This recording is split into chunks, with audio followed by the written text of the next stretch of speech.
일본의 철학자인 기시미 이치로라고 하는 사람과 작가 고가 후미타케라고 하는 사람이 공저한 책 가운데 미움받을 용기라고 하는 책이 있습니다. 미움받을 용기.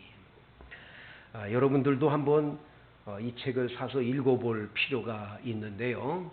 이 책은 알프레드 아들러라고 하는 유명한 심리학자의 이야기를 빌려서 이 이치로라고 하는 이 철학자가 이렇게 심리학적인 철학으로 이 책을 기록한 것이에요. 그래서 철학자와 청년하고 둘이 이렇게 대화를 나누는 식으로 책이 이루어져 있는데 그 책 내용을 쭉 읽어보면 흥미진진한 이야기가 몇 가지가 있어요. 첫 번째가 뭐냐? 지금까지 심리학은 제일로 이 심리학의 가장 거장이라고 하는 이 프로이드라고 하는 분의 심리학이 대세를 이루며 지금까지 왔어요. 이 프로이드의 심리학의 이론은 어떤 거냐? 어렸을 때 아이들이 어린 시절에 욕구가 있는데 그 욕구를 다 채워주질 못하면 이게 어른이 돼가지고 문제가 생겨난다는 거예요. 구강기 때 먹어야 되고 뭐 해야 되는 입에다가 제대로 된 걸 넣어줘야 되는데 이걸 못하면 이게 욕구불만이 돼가지고 나중에 어른이 돼서 큰 문제가 난다.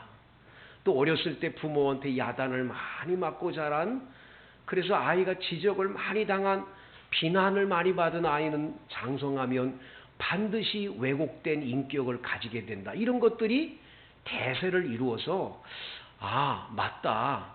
정말 우리들이 오늘 이렇게 심리적으로 문제가 생긴 건 과거에 문제가 있었구나라고 생각을 하고 지냈었어요. 근데 이 알프레드 아들러라는 사람이 딱 나타나서 그게 아니라는 거예요. 모든 걸 옛날에 그 과거의 것으로 다 돌리면 되냐라는 거예요. 지금 현재의 문제는 현재 어떻게 내가 그거를 문제를 해결하려고 하느냐, 내 자세와 태도에 달려 있는 거지. 내가 지금 어렵고 힘든 걸 옛날에 과거의 왕년에 뭐 문제가 있어서 그렇다. 다 그렇게만 돌리면 되겠냐. 그래서 알프레드 아들러는 현재의 지금에 있는 이 문제를 내가 어떤 지혜와 어떤 자세와 어떤 능력으로 헤쳐나가고 이걸 이겨나가느냐가 중요하다는 걸 이야기한 사람이 바로 아들러예요.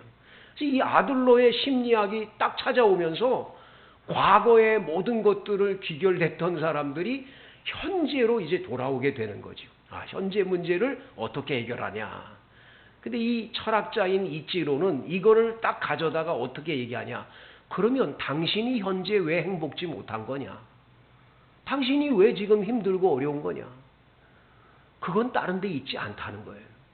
많은 분들이 옛날 과거의 것들을 자꾸 떠올리면서 그것 때문에 안 된다. 그런 거 잘못이고, 두 번째, 지금 현재의 당신이 왜 당하는 어려움들이, 그 곤란한 문제들이 생겨나냐?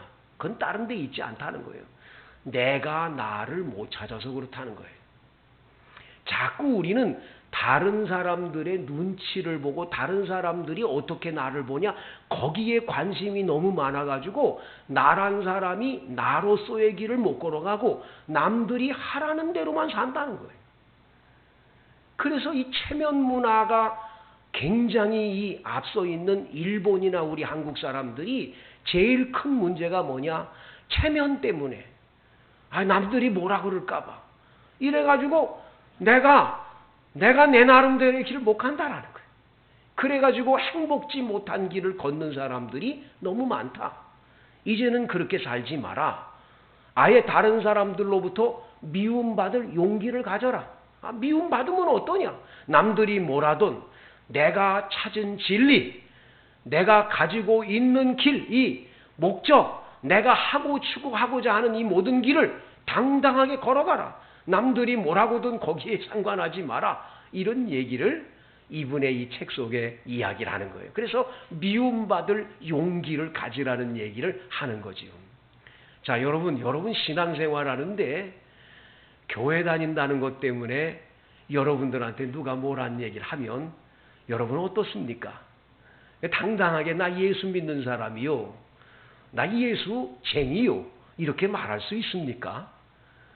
제일 지금 큰 문제가 이게 뭐 코로나19가 오면서 이 교회 몇 명이서 뭐 감염이 되고 뭐 이런 얘기들이 나타나면서 교회가 아주 혐오 집단이 되고 교회를 욕하고 이런 얘기들을 뉴스 보도에 너무 많이 하는 거예요. 이러다 보니까 이제는 기독교인 스스로들도 내가 교회를 다니고 예수 믿는데도 이거 착각해서 똑같이 욕하고 비방하는 자리에 서 있더라는 거예요. 이거 굉장한 문제예요. 자, 여러분 어때요? 여러분 자신들이 예수 왜 믿습니까? 그 예수님 진리라는 게 분명합니까? 그 예수를 믿고 구원을 받았다는 확신이 있습니까? 그렇다면 교회를 함부로 욕하면 안 되지요. 예수님의 몸인 교회를 함부로 욕하고 함부로 비방해서는 안 되지요. 저 사람들이 잘 몰라서 그래, 이래야지. 맞아, 저 사람들이 말하는 거 똑같아, 교회 다 나빠, 이런 식으로 같이 떠들고 얘기한다면 이건 문제가 있는 거예요. 신앙적으로 굉장한 문제가 있는 거예요.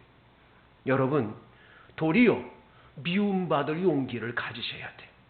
내가 진리를 발견했고 예수 믿어 구원받았고 확실히 예수님이 내 인생의 주인인 게 분명하다면 이 세상 그 아무 누가 뭐래도 나는 이게 진리야, 나는 이 길로 갈 거야, 이 당당함이 우리에게 있어야 할 것이라는 거죠. 이게 없다면 우리는 이거 굉장히 크게 지금 병든 신앙의 길을 걷고 있는 거죠. 여러분, 오늘 본문에 사람들 눈이 무서워서 나 예수 믿는 사람이요 라고 말 못했다가 마지막에 용기를 가진 한 사람 이야기가 나오는 거예요. 오늘 본문에 50절을 보세요. 공의 의원으로 선하고 의로운 요셉이라 하는 사람이 있었다. 그들의 결의와 행사에 찬성하지 아니한 자라. 그는 유대인의 동네 아리마대 사람이요 하나님의 나라를 기다리는 자라. 여러분이 아리마대라는 동네에서 살던 요셉, 그래서 이 사람 이름을 아리마대 요셉 이렇게 말하죠. 근데 이 아리마대 요셉이란 이 사람을 마태복음 27장을 읽어보면, 마태복음 27장에 보면 저는 예수의 제자이나 숨어 지내더라 그랬어요. 숨은 제자였어요. 숨은 제자. 요한복음에는요, 저는 예수의 제자이나 은휘하더라, 은휘라는 단어를 썼어요. 이 은휘라는 단어는 몰래 숨겨져 있었다라는 거예요. 그러니까 예수 믿는 걸 당당하게 나가서 나 예수 믿는 사람이요 안 했던 거예요. 이거 제대로 안 했던 사람인 게 이 사람의 모습이었어요. 옛날에 한번 제가 섬기던 교회에 그 황수관 박사라고 그 뭐 아주 웃음으로 유명했던 그 박사님이 한번 간증을 하러 오셨었는데 그분이 그 얘기 하더라고요. 원주 춘천에서 무슨 이 의과 대학의 교수들이 모여가지고 학술 대회가 열렸는데 그 학술 대회를 가면서 이분이 전도지를 넣어가지고는 내가 올 때라도 교수님 누구를 만나든지 내가 같이 차를 타고 가는 분, 내 옆자리에 앉은 분한테 전도를 해야 되겠다. 전도지를 넣어가지고 갔대요. 다 끝나고 이제 돌아오는 차에 딱 앉았는데 옆에 연세대학교 의과대학 교수님이 탔어요. 자, 이분한테 이분이 전도지를 놔주면서 박사님, 제가 교회 다니거든요. 예수 믿으니 참 좋습니다. 박사님도 예수 믿으시죠? 그리고 전도지를 딱 드렸대. 근데 이분이 전도지를 안 받고 눈을 꼭 감고 계시는 거예요. 이게 받아야 되는데 안 받으니 이게 뭐 얼마나 어색한 시간이 됐겠어요. 그런데 조금 가다가 그 눈을 딱 뜨더니 황 박사님, 죄송합니다. 저 교회 다니는 집사인데요. 저는 한 번도 예수 믿은 것 남한테 티내고 살지를 못했어요. 근데 황 박사님 전도지를 이렇게 받고 보니 제가 너무 부끄러워서 그래서 제가 이랬습니다 라고 얘기를 하더라는 거예요. 그러면서 황 박사님 혹시 연세대학교에 와서 교수할 생각은 없으세요? 그러더래요. 저 경북대학이라고 지방대학의 교수로 있었거든요. 근데 이 전도지 하나 때문에 나중에 연세대학교의 교수로 오게 되고 자기가 이렇게 지금 유명한 사람 됐다고 간증을 하는 거예요. 자, 여러분, 우리 주변에요, 예수 믿으면서도 예수 믿는 거 숨기는 사람 많습니다. 직장에 가보면 그런 사람 굉장히 많아요. 저희 학교 선배 한 번 목사님은요, 그래서 한 번은 교인들을 직접 회사로 찾아가는데 미리 전화도 안 하고 회사를 찾아갔대. 찾아가가지고 어이 김 집사님 할렐루야 그리고 찾아 들어갔더니 사람들이 어머 저 김 집사네 진짜 교회 다니는 사람이었대. 다 그런 얘기를 해가지고 교회에 다니는 집사님들이 그냥 얼굴이 홍당무들이 다 돼가지고요 그랬다라는 거예요. 사람들이 당당하게 예수 믿는 걸 왜 못하지요? 딱 보면 예수 믿는 걸 당당하게 못하는 원인 중에 하나가 뭐죠? 이게 세상 사람들의 하는 일 똑같이 하고 싶어서 그래요. 이 세상 사람들이 하는 일보다 구별돼서 나는 예수 믿는 사람들이다 확실하면 그렇게 안 해요. 나 예수 믿는 사람이요. 나 술 안 먹어요. 나 사이다 주세요. 나 그런 거 안 해요. 나 예수 믿는 사람입니다. 할 수 있을 거예요. 근데 대부분 보면 못해요. 왜? 내가 예수 믿는 사람이라고 하면 사람들이 뒤에서 수군거리고 비웃고 내가 잘못되게 살면 안 된다고 자꾸 그러기 때문에 그러는 거겠죠. 아마도 이 공회회원이었고 공회회원이라고 그러면 이 아리마대 요셉은요 국회의원 정도 되는 사람이에요. 우리나라로 말하면 지금 시대에 국회의원 정도 돼요. 마태복음과 마가복음은 이 사람은 부자라 이렇게 나와 있어요. 돈 많은 부자였어요. 그리고 이 사람은 오늘 성경에 보면 선하고 의로운 사람이었다라고도 얘기를 해요. 사람들로부터 선한 이미지를 갖고 있고 의로운 사람이었어요. 공의로운 사람이에요. 불의를 보면 못 참고 의로운 길로 걸었던 사람이에요. 하나님의 나라도 기다리는 사람이었어요. 그럼에도 불구하고 이 사람이 당당하게 나 예수님 제자입니다라고 말을 못하고 살았다라는 거예요.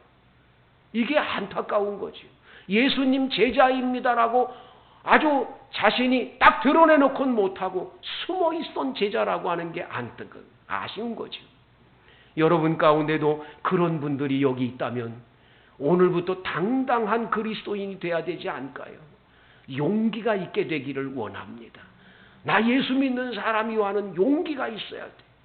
오늘 본문에 보면 이 아리마대 요셉은 빌라도를 찾아갑니다.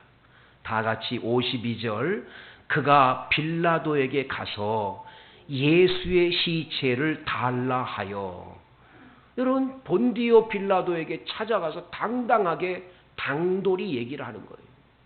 예수님 시체를 달아라. 예수님이 지금 십자가에 못 박혀 운명하셨어요. 이 운명한 시간이 오후 3시예요. 그리고 저녁 6시가 되면 안식일이 시작돼요. 거의 3시간밖에 안 남았어요.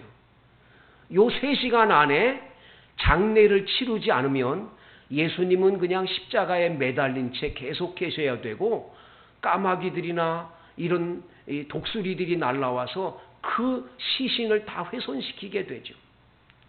그 3시간 안에 빨리 장례를 치러드려야 돼요. 그런데 오늘 본문에 보면 당당하게 나 예수님 제자요 했던 12제자가 한 명도 보이지 않아요. 누구 한 사람 와서 나 예수님 제자인데 예수님 시체를 달라 말하거나 장례를 치를 생각한 사람 아무도 없어요. 참 안타까운 일이죠. 그런데 여러분 더 자세히 성경을 들여다보면서 한번 깊이 생각해 보세요. 자, 죽을 병에 걸렸다가 살아난 사람들이 있었잖아요. 심지어 죽었다가 살아난 사람도 3사람이나 있어요. 이 사람들 다 어디 갔습니까? 예수님 십자가에 못 박혀 돌아갔을 때 딱 나타나가지고 무슨 소리요? 나 죽었는데 살려준 분이요. 적어도 나사로는 나와야 되잖아요. 나사로가 없어요. 야이로의 딸도 없고 야이로도 없어요. 나인성 과부의 독자를 살렸는데 나인성 과부도 안 나타나요. 이게 참 아쉬운 거예요. 그 많은 병자들의 병을 고쳤는데 누구 한 사람 나와가지고 내 소경의 눈을 뜨게 한 분이 예수님이요. 예수님 내가 장례라도 치러드리고 주세요. 한 사람이 아무도 없어요. 누구도 없어요. 이게 너무너무 아쉬운 거예요. 그런데 그동안은 예수님 제자임에도 불구하고 숨은 제자로 살았던 아리마대 요셉이 당당하게 나서서 본디오 빌라도에게 찾아가가지고 예수님 시체 주시오.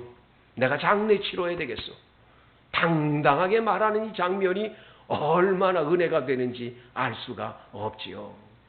여러분 요한복음 19장 38절 이하에 보면 니고데모라는 사람도 그 예수님 장례식에 참석을 했대요. 그는 순전한 나드 향유 100근을 가져다가 예수님 시신에다가 잘 이렇게 방부 처리를 해드렸다는 거예요. 그래서 니고데모라고 하는 한밤에 찾아왔던 똑같이 이 아리마대 요셉과 똑같은 공회 회원이었던 똑같은 국회의원과 같은 사람이었던 니고데모도 예수님 제자로서 마지막 예수님 장례식을 치러드렸다라는 거예요. 이 두 사람이 그렇게 치러드렸는데 특별히 오늘 이 부자이고 공회 회원이었던 아리마대 요셉은 자기가 죽으면 들어가야 될 자신을 위해 파놓은 무덤이 있어요. 유대인들은요, 우리나라처럼 땅을 파서 관을 묻어가지고 봉분을 이렇게 높이 한 그러한 무덤이 없어요. 왜냐하면 유대 나라는 모래 땅이기 때문에 비가 오면 다 쓸려 내려가요.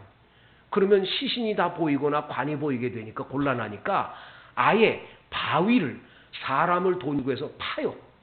바위 속에다가 이 시신을 넣고 바위 입구를 돌로 이렇게 딱 막아놓는 거예요. 동물이 못 들어가게. 이렇게 이런 게 장례식이에요. 그런데 예수님을 위해서가 아니라 본인을 위해서 파놓은 무덤이 있었어요. 이 아리마대 요셉이.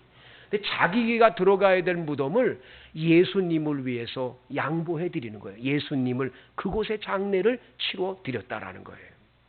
얼마나 훌륭한 예수님 제자였는지를 볼 수가 있는 거지요. 53절 이를 내려 쇠마포로 싸고 아직 사람을 장사한 일이 없는 바위에 판 무덤에 넣어두니 이날은 준비일이요 안식일이 거의 되었더라. 안식일이 거의 되었다는 건 저녁 6시가 되면 안식일인 거예요. 장례식을 끝내고 아주 가까운 시간에 장례식이 끝내졌음을 말해주는 거죠. 그렇게 예수님을 무덤에 딱 장례를 지내고 났는데 갈릴리에서 예수와 함께 온 여자들이 뒤를 따라 그 무덤과 그의 시체를 어떻게 두었는지를 다 보고 돌아가 향품과 향유를 준비했다고 말씀하고 있습니다. 아무튼 예수님을 당당하게 장례식을 치른 이 아리마대 요셉, 이 요셉에 대한 이야기를 한번 잘 여러분 생각해 보세요. 이분에 대해서 여러분 한번 사람들이 뭐라고 얘기했을까요? 사람들이 온갖 욕설로 비방하고 욕하지 않았을까요? 저가 죄인 중에 죄인을 십자가에 못 박게 만드는 건데 그 십자가에 못 박아 죽인 저분을 장례를 치러주다니 국회의원이 돼가지고 하면서 별 비방의 말을 다 하지 않았을까요? 여러분 지금 우리가 읽는 이 성경 66권을 우리는 성경이라고 하는데 천주교 교인들은 66권이 아닌 성경을 들고 다녀요. 그 공동 번역 성경이라는데 그 성경 뒤에 보면 외경이라는 성경이 있어요. 외경. 도마 복음이라는 것도 있고 뭐 별 복음이 다 나와요 거기에. 근데 그거는 사실 성경어군 아니에요. 나중에 된 이야기들이기 때문에. 근데 거기에 보면 이런 이야기가 있습니다. 바로 이 아리마대 요셉은 나중에 사람들로부터 불이익을 당해요. 공회 회원의 자격을 잃어버려요. 그리고 사람들의 모함을 받아서 감옥에까지 갇힌대요. 예수님 시신을 장례 지낸 이 사건 때문에.